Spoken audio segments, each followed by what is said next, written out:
எல்லாருக்கும் ஒரு பெரிய ப்ராப்ளம் அப்படின்னா அந்த ஆர்த்தோ ஃபீல்டில் நிறைய பிரச்சனைகள் வந்து மக்களுக்கு வந்துக்கிட்டு இருக்கு.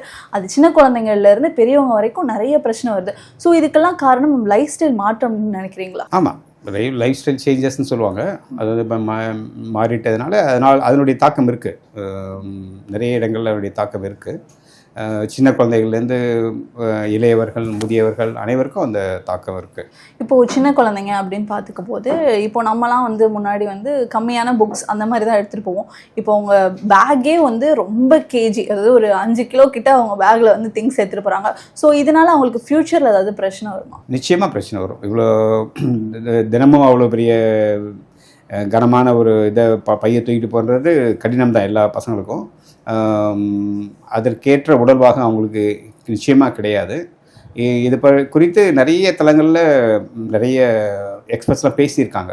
பள்ளி இலாக்கா அவங்கள்ட்டையும் இது மாதிரி குழந்தைங்களுக்கு அதிகமான பலு கொடுக்கக்கூடாது அப்படின்னு சொல்லிட்டு அதை வந்து சீக்கிரம் வந்து ஒருமித்த முடிவு எடுத்து 5ஆம் வகுப்பு வரை குழந்தைங்களுக்கு எந்த விதமான வீட்டு பாடமும் கொடுக்கக்கூடாது, அவங்கள வந்து இத்தனை புத்தகங்கள்லாம் தூக்கிட்டு வர சொல்லக்கூடாது அப்படிங்கிறத ஒரு சட்டமாகவே கொண்டு வரணும் அப்படின்றது தான் என்னுடைய கருத்து.